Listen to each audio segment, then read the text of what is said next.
Your grandmother ran her house on a quarter of what you spend on yours. No central heating, no tumble dryer, no freezer, and yet nothing was ever cold, damp, or wasted. The secret was built into the house itself. Number 14 on this list gave families free hot water every single day, and number 3 was quietly designed out of British homes, just as the supermarkets moved in. Before we begin, hit subscribe, because some of these could still cut your bills today. Let us count down the 25 home features Britain forgot. Number 25. The string and brown paper drawer. Every kitchen had one. A drawer stuffed with saved string, folded brown paper, rubber bands off the post, and paper bags from the greengrocer. When a parcel arrived, your nan untied the knots carefully, never cut them, wound the string around 2 fingers, and smoothed the paper flat under a heavy book. That drawer wrapped every birthday present, covered every jam pot, lined every cake tin, and lit every fire in the house. It cost precisely nothing to maintain, and it never ran out. Today, we spend £3 on a single roll of gift wrap and throw it in the bin by tea time. Then buy string from the garden centre at £2 a ball. The drawer was not clutter, it was a system, and it meant your grandmother almost never bought packaging in her entire adult life. Number 24. The rag rug. When a coat was finally beyond mending, it was not thrown out. It was cut into strips on a winter evening, and the whole family sat around the fire pegging those strips through a sheet of Hessian sacking, often an old sugar sack begged from the corner shop. Children were given the boring middle sections, mothers did the patterns, and the finished rug went straight down in front of the hearth or beside the bed, covering freezing quarry tiles and thin lino. It was free floor insulation made from clothes that had already been worn to death, and it stopped cold floors, pulling the warmth out of a room and out of your feet. A decent rug from the shops costs £40 now and lasts 5 years. Your great-grandmother made hers from your great-grandfather's old trousers, and it lasted 20. Number 23. The draft excluder sausage. An old stocking stuffed with rags or sand, laid along the bottom of the door every single evening like a faithful dog waiting to be let out. It looked like nothing. It was doing serious work. Heating engineers today will tell you that the gap under an ill-fitting door can leak as much warm air as a small open window, and post-war doors fitted very badly indeed. The sausage cost nothing, took 10 minutes to make from things already in the rag bag, and was often sewn into the shape of an actual dachshund by children on rainy Sunday afternoons, complete with button eyes. We now pay £15 for brush strips and foam tape to do the same job her stocking full of rags did for free, and half of us never get round to fitting them. Number 22. Heavy-lined curtains and pelmets. Curtains in your nan's house were not decoration. They were floor-length, interlined with a thick cotton wadding called bump, heavy as a coat, and drawn the moment dusk fell, every single day, without fail. Above them sat the pelmet, that boxed board everyone now rips out in renovations, which stopped warm air sliding down behind the fabric and straight onto the cold glass. Researchers studying single-glazed windows have found that properly lined curtains can cut heat loss through the glass by roughly a third. Your grandmother did not need the research. She knew the room went cold if the curtains stayed open a minute past dark, so at 4 o'clock on a December afternoon, the whole street went dark together, and every house behind those curtains held its heat like a flask. Number 21. The ceiling pulley era. Look up in an old terraced kitchen and you might still see the hooks in the ceiling. 4 wooden slats on a rope and pulley, hoisted up above the range, loaded with wet washing every evening. All the heat from cooking rose straight into the laundry, and by morning everything was dry, using warmth that was escaping through the ceiling anyway. No tumble dryer, and a tumble dryer today costs over £1 per load to run, which adds up to more than £150 a year for the average family. The pulley era cost a few shillings once, and worked faithfully for 50 years. They are back in fashionable kitchen catalogues now at £120, sold as vintage charm and given French names. Your nan called it Tuesday. Number 20. The airing cupboard. Built around the hot water cylinder, this warm little cupboard was the quiet workhorse of the British home. Towels and sheets went in slightly damp and came out bone dry, which mattered enormously because putting away damp linen meant mildew, and mildew meant throwing things away. Bread dough proved on the bottom shelf in a covered bowl. Herbs and orange peel dried on the top. Sick children's pajamas warmed there on winter nights, and wet school shoes stuffed with newspaper dried by morning. Every bit of it ran on heat the cylinder was losing anyway, heat that had already been paid for once. Modern houses ditched the airing cupboard for an extra few feet of bedroom, and now we run dehumidifiers and heated airers to do badly and expensively what a warm cupboard did for absolutely nothing. Estate agents now list an airing cupboard as a period feature, which tells you everything about how far we have drifted. Number 19. The meat safe.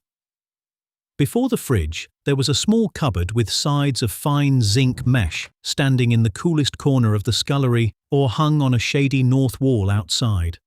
Air flowed through freely, flies could not get near.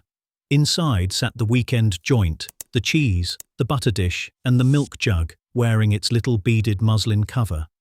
It kept a family's most expensive food safe without a single watt of electricity. A refrigerator in 1950 cost more than 3 months of the average wage, so the meat safe was not quaint, it was essential household economics.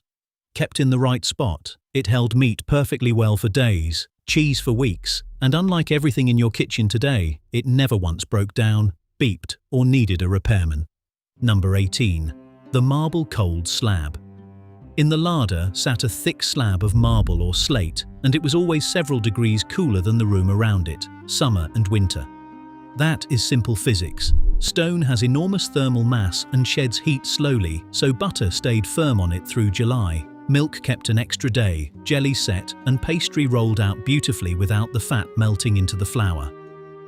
Professional bakers knew this all along, which is why pastry chefs today pay £80 for a small marble board and call it essential equipment. Your grandmother had a full meter of the stuff built into the fabric of the house, silently keeping half her food fresh, and she never gave it a single moment's thought until the builders took it away. Number 17. The rainwater butt. That barrel under the downpipe was not just for the roses. Rainwater is soft water, and soft water lathers soap almost instantly. In the hard water counties, washing hair or laundry in rainwater used half the soap, and soap was money, rationed money at that for years after the war. Women swore their hair shone brighter washed in water from the butt, and modern chemistry agrees with them completely because there is no calcium in rainwater to leave scum in the basin and scale in the kettle. With water meters now ticking away in millions of British homes, the humble butt has become smart economics all over again. Garden centres sell them for £50 with taps and diverter kits. Your grandfather's was a scrubbed-out beer barrel, and it worked exactly the same. Number 16. The coal bunker and the summer coal order. Now, here is where the real cunning starts. That concrete bunker by the back door was not just storage, it was a financial instrument. Coal merchants dropped their prices in summer when nobody was buying, so canny families ordered their entire winter's fuel in July, and the coalman tipped hundredweight sack after hundredweight sack into the bunker under a blazing August sun, while the neighbours' children watched.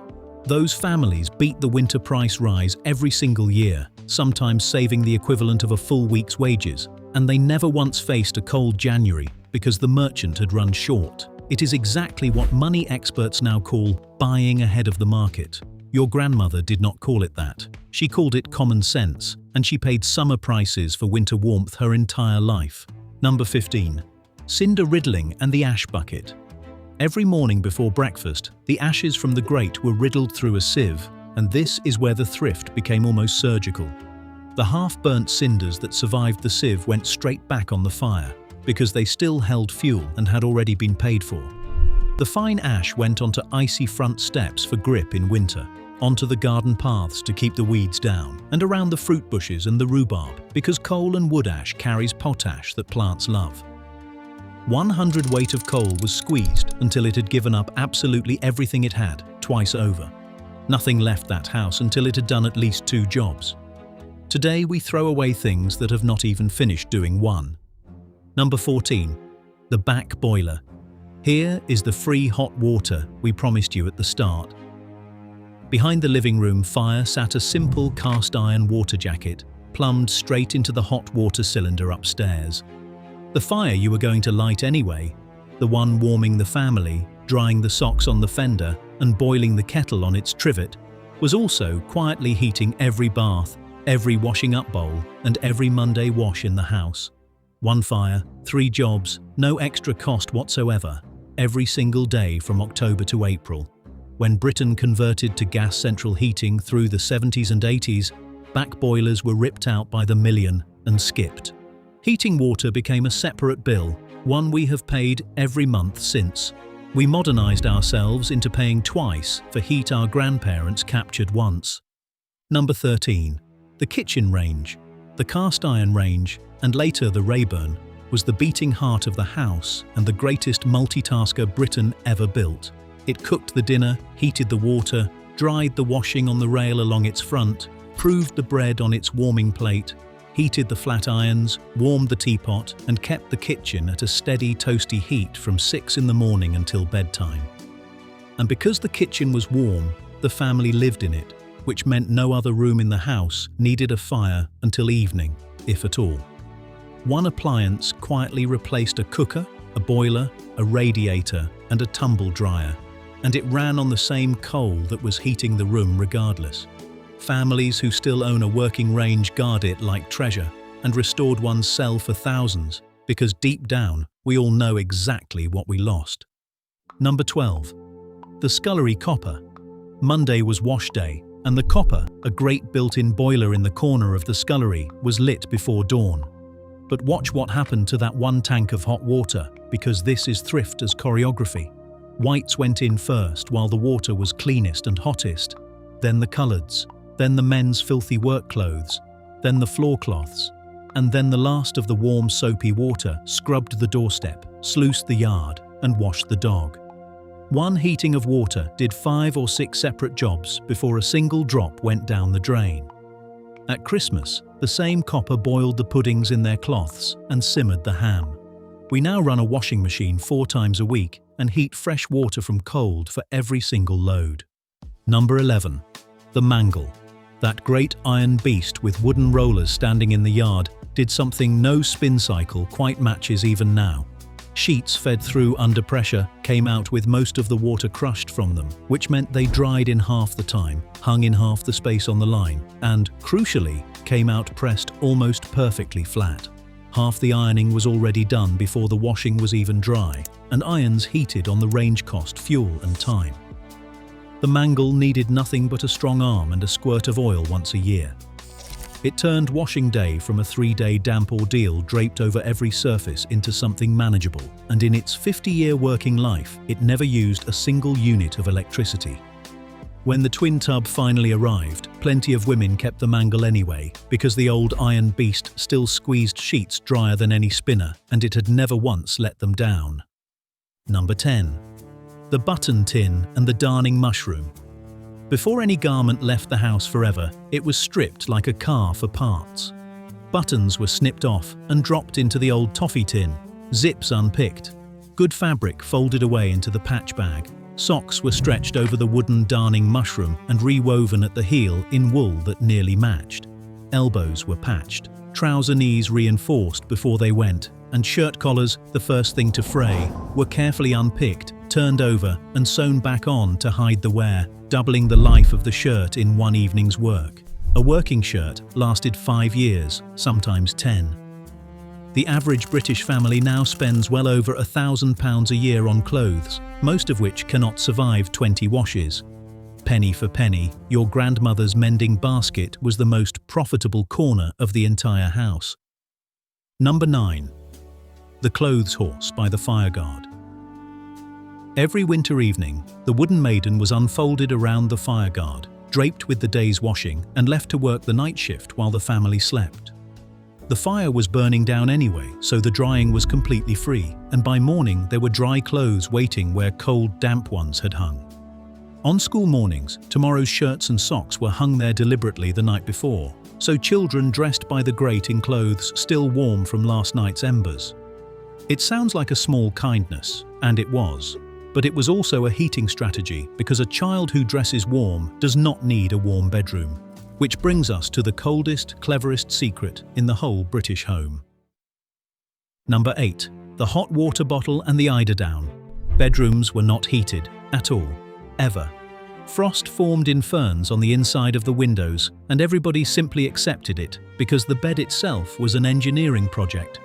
A stone hot water bottle went in an hour before bedtime to take the chill off the sheets, followed by flannelette sheets, 3 wool blankets tucked hospital tight, and a feather eiderdown on top of the lot. You heated the person, not the room, and it cost pennies a week instead of pounds. Energy experts today, faced with record bills, have started recommending exactly this approach in official advice, and they call it heating the human. Your grandmother would have laughed out loud. She was doing it in 1948 in a house with ice inside the glass, and she slept warmer than most of us do now. Number 7. The back garden veg patch. Behind almost every post-war house ran neat rows of potatoes, runner beans up their poles, cabbages, onions, and a rhubarb crown in the corner that outlived several governments. Dig for Victory never really ended, it just carried on quietly for another 30 years because it worked. A packet of seeds cost a few pence and fed a family from June to October, with the summer gluts bottled, pickled, and swapped over the fence for whatever next door had too much of. Potato clamps saw the harvest through winter under straw and soil. The lawn, that great useless green carpet we now mow, feed, water, and stare at, would have struck your grandfather as an absolutely astonishing waste of good growing ground, and he would have been right. Number 6. The back garden hens. Half a dozen hens in a run knocked together from scrap wood turned potato peelings and stale crusts into fresh eggs every single day, at a time when eggs were precious and, for years, rationed to 1 per person per week. The birds cost almost nothing to keep because they ran entirely on kitchen scraps, and when a hen finally stopped laying, she went into the pot for Sunday dinner, giving one last meal on her way out.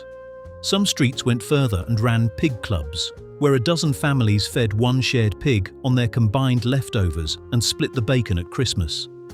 Waste food becoming actual food in your own backyard every day of the year. There is no supermarket loyalty scheme on earth that pays out like a hen. Number 5. The apple store and the preserving shelves. In the cellar, the shed, or the cool cupboard under the stairs, stood slatted wooden shelves where autumn was made to last until spring. Apples were wrapped individually in newspaper, laid out so no two touched, and checked every week for the one bad apple that could spoil the lot. Beside them stood ranks of Kilner jars catching the light. Blackberry jam picked free from the hedgerows in September, bottled plums, pickled onions, chutney made from the last stubborn green tomatoes. A family could eat fruit right through the winter without spending a shilling after Michaelmas, and open a jar of summer in the middle of February. We call it food security now and write government reports about it. She called it the back shelf, and it was never empty. Number 4. The front parlor kept for best. Everyone mocks it now. A whole room, sealed like a museum, used only for Christmas, the vicar, and funerals, with plastic still on the lampshades. But look closer, because the parlor was actually a heating strategy wearing its Sunday clothes. If the front room is out of bounds, the family lives in one room, and one room needs only one fire. The parlor stayed unheated and unlit 11 months of the year, saving hundredweight after hundredweight of coal every winter, while its 3-piece suite stayed pristine for 30 years because nobody was ever allowed to sit on it. What looks to us like snobbery was, underneath the antimacassars and the china cabinet, some of the coldest financial logic in Britain. Number 3. The walk-in larder. Here it is, the feature that was quietly designed out of the British home. North-facing, stone-floored, ventilated by an air brick, with that marble slab and deep shelves floor to ceiling, the larder kept a full week's food fresh and organised without using a single watt of electricity. It meant one big economical shop instead of daily top-ups, bulk buying when things were cheap, leftovers kept safely under net covers instead of binned, and a running inventory your grandmother carried entirely in her head. Then, from the 60s onward, builders deleted larders to squeeze in fitted kitchens, and the fridge freezer took over. A cold room that ran for free was replaced by an appliance humming away on your electricity bill, day and night, for life. Families now pay builders thousands of pounds to put pantries back into houses that had them removed. The larder never needed defrosting, never lost a week's food in a power cut, and it never once broke down. Number 2. The storm porch. 2 doors with a small lobby between them, so the front door never opened straight into the living room. Every time someone came in from the street, the blast of cold air was trapped and tamed in that little airlock instead of flooding across the room and dropping the temperature by degrees. And the family rule, "Shut that door. Were you born in a barn?" was enforced with religious fury by every adult in the house. Modern building scientists call this a thermal buffer, and the newest eco-homes are being designed with entrance lobbies all over again, presented as an innovation. It was standard on a 2-up, 2-down in 1935.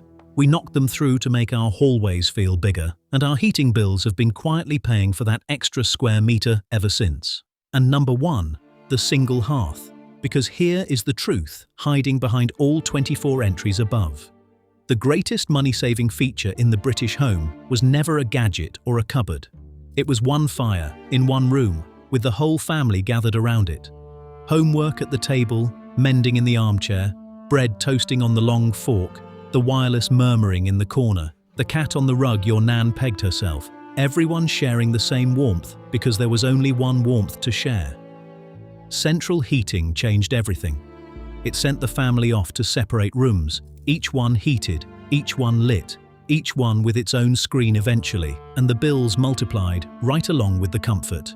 Heating one room instead of a whole house cuts fuel use dramatically, and every pensioner in Britain who grew up around a grate could have told the energy companies that for nothing. The hearth saved money, yes, more than anything else on this list.